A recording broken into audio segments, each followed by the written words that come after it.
विद्यार्थी मित्रांनो, सुगम लर्निंग या यूट्यूब चॅनल मध्ये मी सुनीता आपले सर्वांचे स्वागत करते। आज आपण नैसर्गिक संख्या, पूर्ण संख्या, पूर्णांक संख्या, परिमेय संख्या, अपरिमेय संख्या आणि वास्तव संख्या तर या भागांची एक उजळणी करूयात आणि परिमेय संख्यांबद्दल आपण डिटेलमध्ये अभ्यासूयात की जेणेकरून यावरती आधारित प्रश्न सोडवणं आपल्याला सोपं जाईल। तर वळूयात आपण आपल्या आजच्या पाठ्यभागाकडे। आपण संख्यांबद्दल विचार करताना सर्वात प्रथम येते ती म्हणजे नैसर्गिक संख्या किंवा मोज संख्या, इंग्लिश मध्ये नॅचरल नंबर्स। या संख्यांचा जर विचार केला तर त्या नॅचरली मोजण्यासाठी वापरल्या गेलेल्या संख्या आहेत, म्हणून त्यांना नॅचरल नंबर्स म्हटलं जातं किंवा मोज संख्या म्हटलं जातं। तर त्या आहेत 1 2 3 4 5 6 डॅश डॅश डॅश डॅश। आता मग कालांतराने काय झालं की माणसाची गरज थोडीशी वाढली आणि मग तसा शून्याचा शोध लागला गेला आणि शून्याचा शोध लागल्यानंतर या संख्यांमध्ये आणखी एका संख्या चिन्हाची भर पडली आणि 9 संख्या चिन्हांऐवजी 10 संख्या चिन्ह तिथे आली आणि मग एक संख्यांची नवी मालिका तिकडे तयार झाली आणि ती जी मालिका आहे ती आहे 0 1 2 3 4 5 6 डॅश डॅश डॅश पुढे पुढे पुढे आपण किती। मग ज्या वेळेला आपण 9 पाशी जाऊन थांबतो त्यावेळेला 9 नंतर पुढे वेगळं कोणतंच संख्या चिन्ह नाहीये। मग 9च्या नंतर पुन्हा आलेलं आहे 10, त्याच्या पुढे जर गेलो तर 1 ला जोडून आलेला आहे 1 म्हणजे 11 आणि या क्रमाने पुढच्या संख्या लिहिल्या गेल्या आणि मग आपलं जे मोजणं आहे हे 1 पासून सुरू झालं आणि कुठे संपेल ते आता आज आपण सांगू शकत नाही। उदाहरण सांगते मी तुम्हाला, मला पुस्तकं मोजायला सांगितली दप्तरातली किंवा तुमच्या घरातली तर तुम्ही पुस्तकं मोजाल 1 2 3 4 5 किंवा 10 असतील तर 10, 20 असतील तर 20, 7 असतील तर 7। पण तुम्हाला मी असं म्हटलं अमावास्येच्या दिवशी 9 वाजता तुम्ही अंगणात जायचं आणि अंगणातून आकाशात तुम्हाला किती तारे म्हणजे चांदण्या दिसतात ते मोजायच्या। प्रश्नच निर्माण झाला ना काय उत्तर देऊयात त्याचं, पण तुमच्या मनात नक्की असेल की मोजता येणार नाही किंवा सांगता येणार नाही।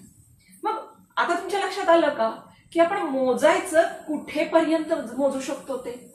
अगदी बरोबर, या ज्या संख्या आहे ती आपण मोजण्यासाठी वापरत असताना पुढे कुठे जाऊ शकतो, किती संख्येपर्यंत मोजू शकतो हे आपल्याला सांगता येत नाही किंवा इंग्लिश मध्ये त्याला म्हटलं जातं कॅन नॉट डिफाईन्ड।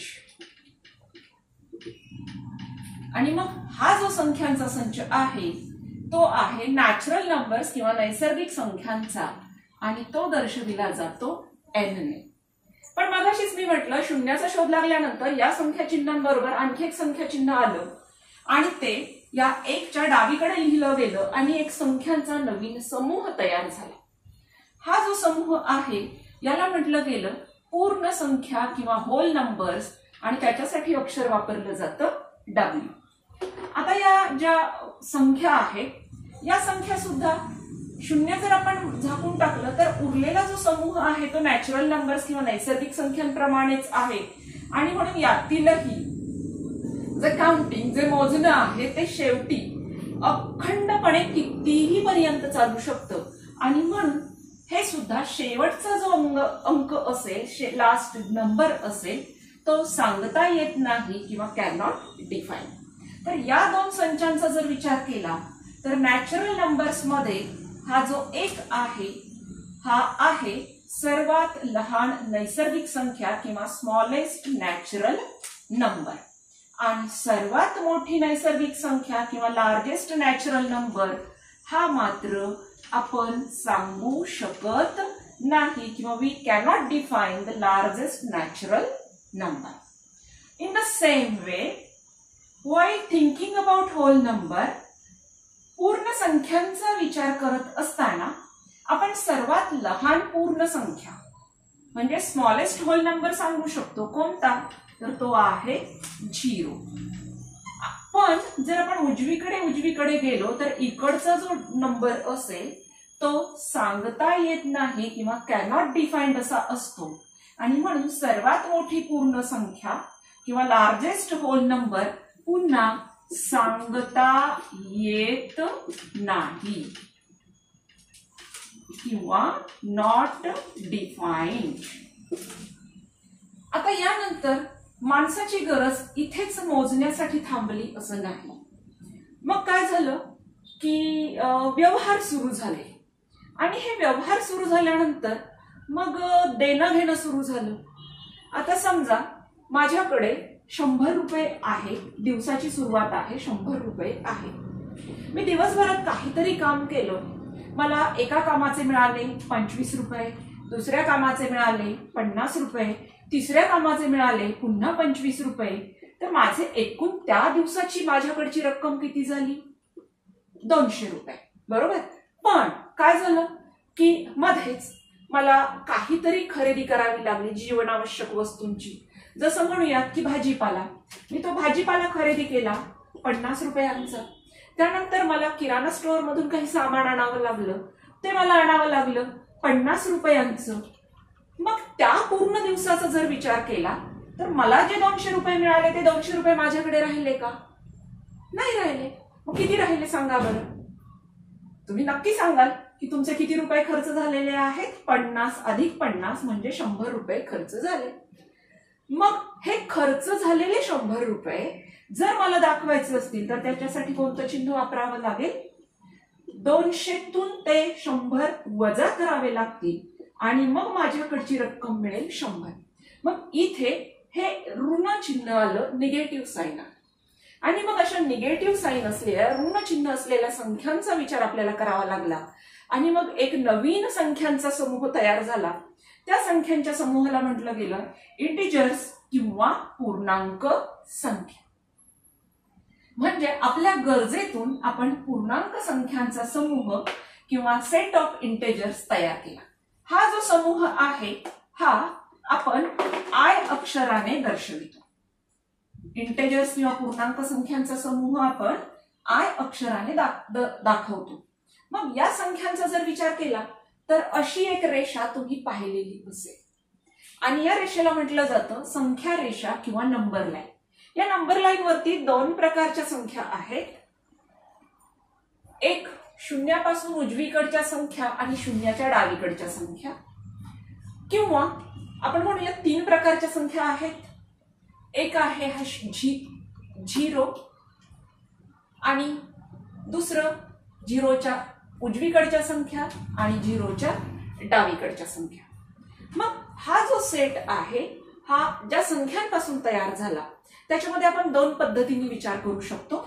पहिलं म्हणजे आय कसा तयार झाला तर नॅचरल नंबर्स म्हणजे नैसर्गिक संख्या n अधिक 0 आणि नैसर्गिक संख्यांच्या या सगळ्या विरुद्ध संख्या म्हणजे ऋण चिन्ह असलेल्या नैसर्गिक संख्यांचा तो समूह डावीकडे आलेला आहे तो. किंवा जर आपण या झिरोचा समावेश उजवीकडच्या भागात केला तर तो सेट म्हणजे आहे आपला होल नंबर किंवा पूर्ण संख्यांचा समूह आणि म्हणून इथे आय हा समूह तयार झाला. डब्ल्यू म्हणजे पूर्ण संख्या आणि नैसर्गिक संख्यांना ऋण चिन्ह दिल्यानंतर मिळालेला समूह यांच्या एकत्रीकरणातून. मग या संख्या रेषेचा जर विचार केला तर या संख्या रेषेचं ओरिजिन किंवा आरंभ बिंदू 0 मानलं जातं आणि या शून्याच्या उजवीकडच्या बाजूला म्हटलं जातं राईट साइड किंवा उजवी बाजू आणि ही आहे लेफ्ट साइड. उजवीकडच्या सगळ्या संख्या धनसंख्या असतात, पॉझिटिव्ह नंबर्स असतात आणि डावीकडच्या संख्या निगेटिव्ह नंबर्स किंवा ऋण संख्या असतात. आपण 0 पासून जसं उजवीकडे जाऊ तस संख्या मोठ्या होत जातात आणि 0 पासून जर आपण डावीकडे गेलो तर संख्या लहान लहान लहान लहान होत जातात. मग आता एक उदाहरण बघूयात. उजवीकडची संख्या 4 आणि डावीकडची संख्या 2. कोण मोठं आणि कोण छोटं? 4 मोठे 2 छोटे. उजवीकडची संख्या 1 आणि डावीकडची संख्या ऋण 1. कोण मोठं? 1 मोठे ऋण 1 पेक्षा. तोच नियम ऋण 2 आणि ऋण 5 साठी. ऋण 2 आणि ऋण 5 चा जर विचार केला तर ऋण 2 उजवीकडे आहेत, ऋण 5 डावीकडे आहेत. म्हणजे ऋण 5 लहान संख्या आहे तर ऋण 2 ही मोठी संख्या आहे. आणि हे तुम्ही लक्षात ठेवायचं आहे. 0 पासून जसजसं आपण उजवीकडे जाऊ तसतशा संख्या मोठ्या मोठ्या होत जातात आणि 0 पासून डावीकडे जाऊ तसतसं संख्या लहान लहान लहान होत जातात. मग या नंबर लाईनच्या बाबतीत तुम्ही लक्षात ठेवायचं की सर्वात लहान पूर्णांक स्मॉलेस्ट इंटेजर कुठे असेल बरं तो?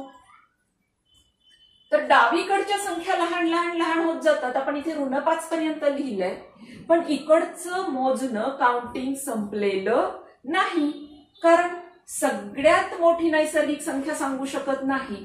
तसं ऋण चिन्ह दिलेली सर्वात लहान संख्या सुद्धा आपण सांगू शकणार नाही. आणि म्हणून सर्वात लहान पूर्णांक किंवा smallest integer can not defined, म्हणजेच सांगता येत नाही. मग त्याचप्रमाणे जर आपण सगळ्यात मोठ्या संख्येचा विचार केला, या संख्या रेषेवर अगदी उजवीकडच्या संख्येचा, तर ती आपण सांगू शकतो का? नाही सांगू शकत. म्हणून सर्वात मोठी पूर्णांक किंवा लार्जेस्ट इंटेजर सुद्धा सांगता येत नाही किंवा कॅन नॉट डिफाइंड. आता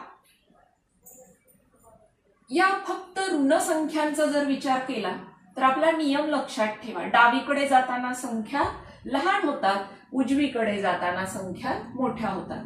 ऋण 5 पेक्षा ऋण 4 मोठे, ऋण 4 पेक्षा ऋण 2 मोठे, ऋण 2 पेक्षा ऋण 1 मोठे. म्हणजे जर ऋण पूर्णांकांचा विचार केला तर सगळ्यात मोठा ऋण पूर्णांक कोणता मिळतो आपल्याला? -1 किंवा -1 किंवा ऋण 1. म्हणजे सर्वात मोठा ऋण पूर्णांक आहे ऋण 1. आणि जर धन पूर्णांकांचा विचार आपण केला तर या संख्या रेषेवर आपण इथे डावीकडे जाऊया. उजवीकडच्या संख्या मोठ्या, आपण डावीकडे म्हणजे लहान संख्यांकडे चाललेलो आहोत. आणि हा 1 जो आहे, हा 1 आहे सगळ्यात लहान धन पूर्णांक. आणि म्हणून स्मॉलेस्ट पॉझिटिव्ह इंटेजर किंवा सर्वात लहान धन पूर्णांक आहे 1.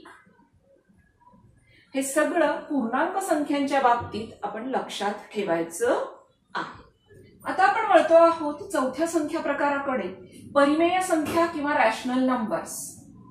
ते जे नंबर्स म्हणजे त्या ज्या संख्या आहेत त्याची व्याख्या करताना केली जाते p/q स्वरूपातील संख्या ज्या ठिकाणी q ची किंमत 0 नाही. p/q स्वरूपातील संख्या q नॉट इक्वल टू 0, पण इथे p आणि q आहेत पूर्णांक किंवा इंटेजर्स. मग याची उदाहरणं आपण पाहूया. तुम्ही अशी काही उदाहरणं अभ्यासलेली असतील पहा. 1/2, 7/4, 9/8, 11/25, 0, ऋण 3, ऋण 11/5, ऋण 27/13 आणि असे बरेच काही. आता या उदाहरणांमध्ये तुम्ही असं म्हणाल की इकडे तुम्हाला अंशछेद स्वरूप दिसतंय पण इथे दिसत नाही. तर गणितातला एक नियम, जेव्हा आपण डिनॉमिनेटर किंवा छेदस्थानी काहीही लिहित नाही त्यावेळेला त्या ठिकाणी काय अध्यावृत असतं? एक असतं. आणि म्हणून या ज्या संख्या आहेत यांचा छेद आहे 1. मग तो लिहिला तरी चालतो, नाही लिहिला तरीही चालतो. आपण एके ठिकाणी लिहूयात, एके ठिकाणी नको लिहूयात. मग अशा ज्या संख्या आहेत यांना म्हटलं जातं परिमेय संख्या. याच्यामध्ये महत्वाची अट काय आहे की छेदस्थानी 0 नको. आता मी तुम्हाला एक प्रश्न विचारते, असं उदाहरण तुम्ही कधी पाहिलंय का हो? 3/0 किंवा 100/0? नाही ना पाहिलं. का नाही पाहिलं? करा बरं विचार मनाशी. केला विचार? बरोबर. शून्याने कोणत्याही संख्येला भाग देता येत नाही, कारण शून्याने भागणं ही संकल्पना गणितात अस्तित्वात नाही. आणि म्हणून या ज्या संख्या आहेत 3/0 किंवा 100/0 अशा संख्या परिमेय संख्या नाहीत. आता 0 ही परिमेय संख्या आहे. का आहे? तर त्याचा छेद किती आहे? 1 आहे. अंशछेद स्वरूपात ती व्यक्त केलेली आहे आणि म्हणून ही परिमेय संख्या आहे.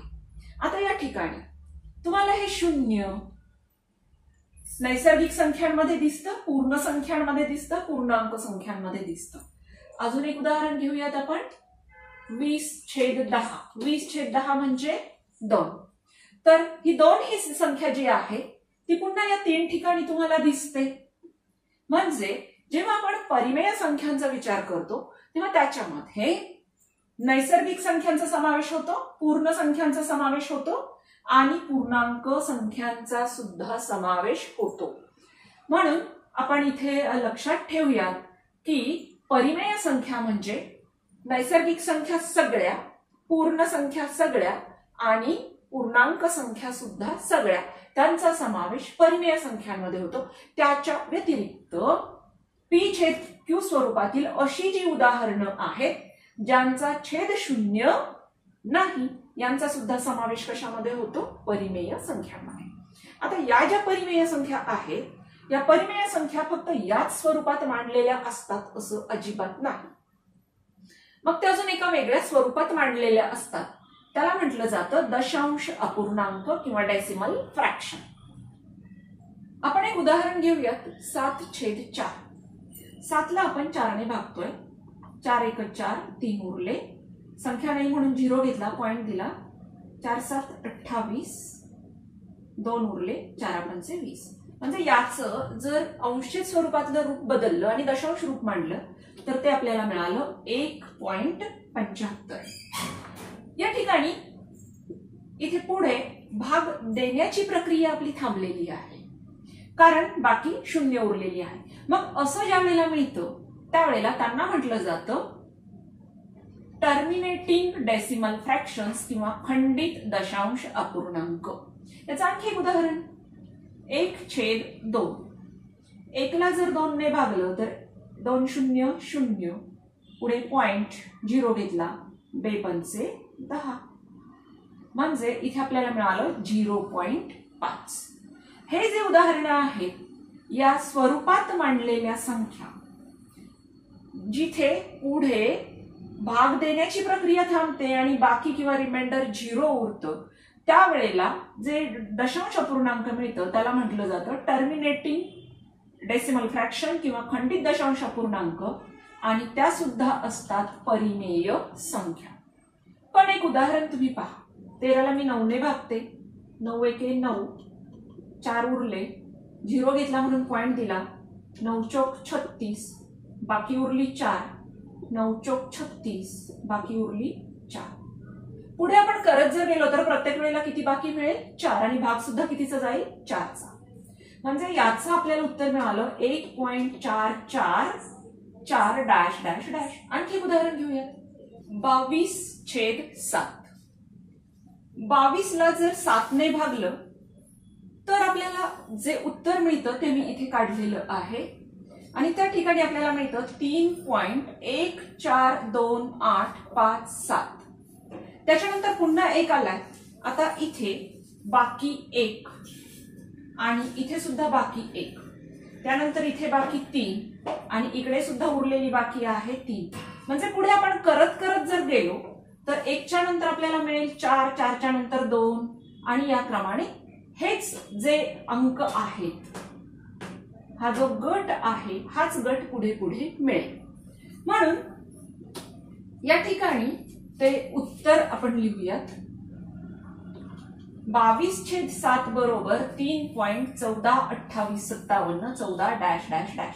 मग हे असं लांबलचक उत्तर लिहिण्याऐवजी ते थोडक्यात लिहिलं जातं 3.142857 च्या डोक्यावरती आडवी रेषा आणि वाचताना वाचलं जातं 3. आवर्ती 142857 किंवा 3. रिकरिंग 142857. मग हे जे खंडित दशांश अपूर्णांक आहेत ते आपण अखंड आवर्ती स्वरूपात सुद्धा लिहू शकतो. ही गंमत आपल्याला बघायची आहे. आता इथे आपण पाहिलं की 7/4 म्हणजे 1.75, 1/2 म्हणजे 0.5. पण समजा मी हे 4चा भागाकार पुढे चालू ठेवला. 4चा पाढा आपल्याला येतो ना, 4 0 0. त्याच उदाहरणात कंटिन्यू केलं आपण. बाकी उरली 0. पुन्हा 4 0 0. बाकी उरली 0. असं आपण कितीपर्यंत जाऊ शकतो? किती पण दूरपर्यंत. तसंच इथे 2चा पाढा आपल्याला येतो 2 0 0. बाकी उरली 0. आणि मग असंच आपण कितीही पुढे पुढे पुढे जाऊ शकतो. आणि ही जी संख्या आहे 1.75 ती लिहू शकतो 1.75 च्या पुढे 0 0 0 डॅश डॅश डॅश. किंवा ही जी दुसरी संख्या आहे 1/2 त्याचं उत्तर होतं 0.5. त्याचे आपण लिहू शकतो 0.5 0 0 0 डॅश डॅश डॅश. आणि मग हे लिहिताना रिकरिंग स्वरूपात लिहिलं जातं 1.750 रिकरिंग किंवा 1.750. आता इथे काय लिहिलं आपण? 1.75 च्या पुढे जे 0 आले त्याच्याऐवजी एकच 0 घेतला, कारण 0 हा अंक रिपीट झाला होता. म्हणून त्या 0च्या डोक्यावरती डॉट मांडला किंवा त्या 0च्या डोक्यावरती आडवी रेषा मांडली. आणि हे जे खंडित होतं, टर्मिनेटिंग होतं, त्याचं नॉन टर्मिनेटिंग मध्ये म्हणजे अखंड स्वरूपात रूपांतरण केलं. तसंच याचंही 0.5 0 टर्मिनेटिंग किंवा पुन्हा 0.5 आवर्ती 0 आणि ते दुसऱ्या स्वरूपात लिहू शकतो त्याच्या डोक्यावरती आडवी रेषा देण्याऐवजी डॉट देऊन. तर या ज्या संख्या आहेत या सगळ्या संख्यांना म्हटलं जातं रॅशनल नंबर्स किंवा परिमेय संख्या. याच्या व्यतिरिक्त परिमेय संख्या अजून एका प्रकारामध्ये व्यक्त केल्या जातात. तोही प्रकार आपण आता अभ्यासणार आहोत. तिसऱ्या प्रकारातील परिमेय संख्या म्हणजे वर्गमूळ, घनमूळ, चौथे मूळ वगैरे वगैरे स्वरूपातील संख्या म्हणजे square root, cube root, fourth root and so on. आता इथे मी काही संख्यांचं किमती लिहिलेल्या आहेत. 1चा वर्ग 1, 2चा घन 8, 4चा घन 64. हे सगळं तुमचं पाठ आहे.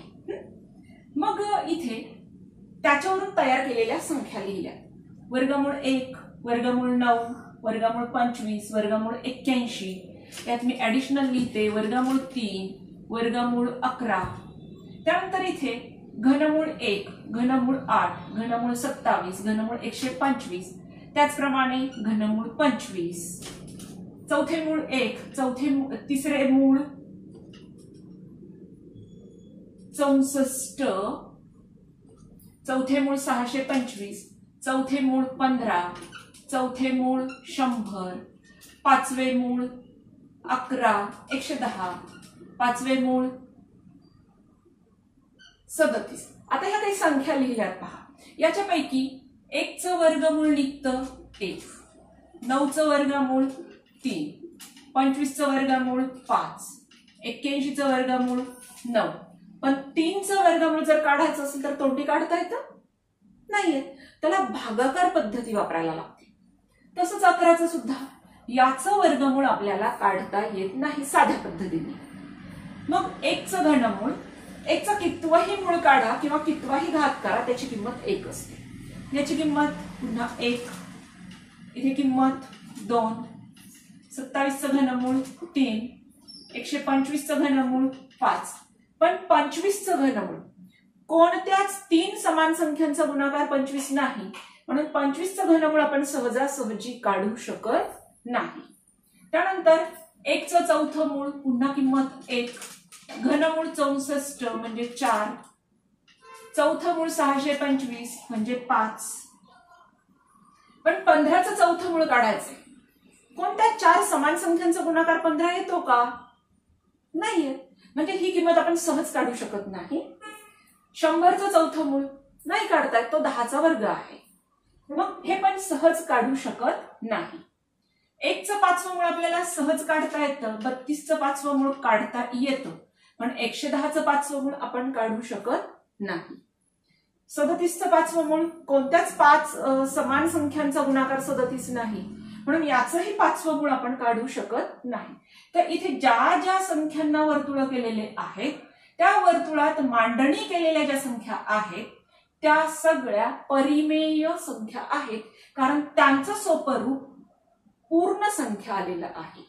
पण याचं जे उत्तर आहे या उर्वरित संख्यांचं ते पूर्ण संख्या आलेलं नाही, म्हणून या ज्या संख्या आहेत त्या परिमेय नाहीत. मग ज्या संख्या परिमेय नाहीत त्यांना काय म्हटलं जातं? तर त्यांना म्हटलं जातं अपरिमेय संख्या किंवा इरॅशनल नंबर्स. मग त्याचं डेफिनेशन लक्षात ठेवायची थोडक्यात. ज्या संख्या परिमेय नाहीत अशा संख्या म्हणजे अपरिमेय संख्या. आलं लक्षात तुमच्या? मग परिमेय संख्या पुन्हा एकदा शॉर्ट मध्ये समरी. त्या अंशछेद स्वरूपात असतात पण छेद शून्य नसतो. परिमेय संख्या या टर्मिनेटिंग डेसिमल फ्रॅक्शन्स म्हणजे खंडित दशांश अपूर्णांक असतात किंवा नॉन टर्मिनेटिंग रिकरिंग डेसिमल्स असतात, म्हणजे अखंड आवर्ती दशांश अपूर्णांक असतात, किंवा या वर्तुळात ज्या लिहिलेल्या वर्गमूळ, घनमूळ वगैरे स्वरूपातल्या संख्या आहेत त्या असतात. मग या ज्या परिमेय संख्या आहेत त्या वगळता जो उरलेला संख्यांचा संच असतो त्यांना म्हटलं जातं अपरिमेय संख्या.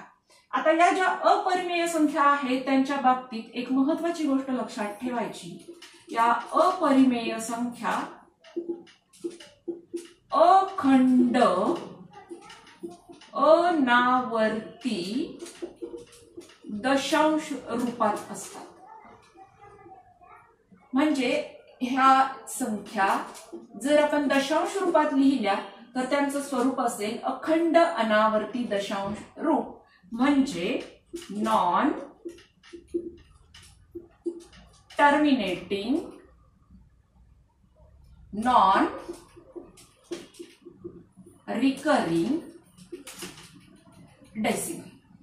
त्याचं उदाहरण घेऊयात आपण. 0.0100100010001 सो 1.133311 नंतर पुन्हा 3331333331 आणि सो ऑन.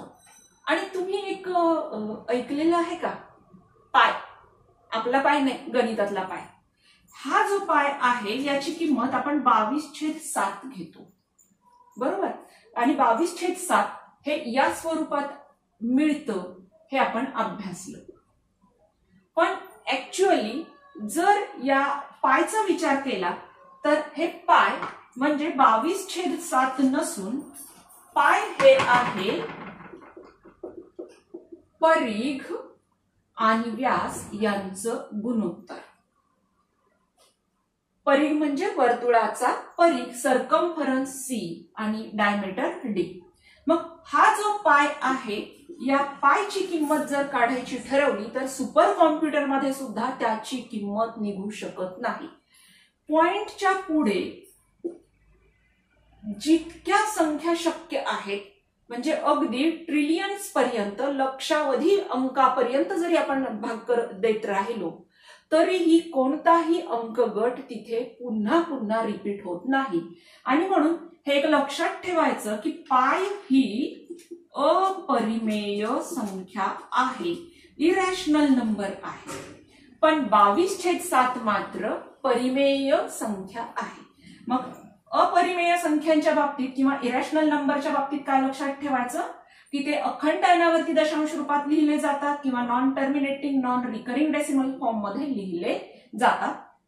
मग या ज्या सगळ्या संख्या आपण शिकलो त्या सगळ्या संख्यांना मिळून म्हटलं जातं वास्तव संख्या. म्हणजे वास्तव संख्या म्हणजे काय तर परिमेय संख्या आणि अपरिमेय संख्या एकत्र येऊन तयार होणारा संख्या समूह. म्हणजे थोडक्यात आपण ज्या सगळ्या संख्यांचा विचार आपल्या आयुष्यात करतो मग तो अभ्यासात असेल व्यवहारात असेल गणितात असेल किंवा अन्य कुठेही तर त्या सगळ्या संख्या कोणत्या प्रकारच्या संख्या असतात वास्तव संख्या असतात. कसा वाटला आजचा व्हिडिओ आवडला तुम्हाला आवडला असेल तर नक्की लाईक करा आणि चॅनलला पहिल्यांदा भेट देत असाल तर चॅनल सबस्क्राईब करा. पुन्हा भेटूया संख्यांच्याच बाबतीत अजून एका नवीन व्हिडिओमध्ये.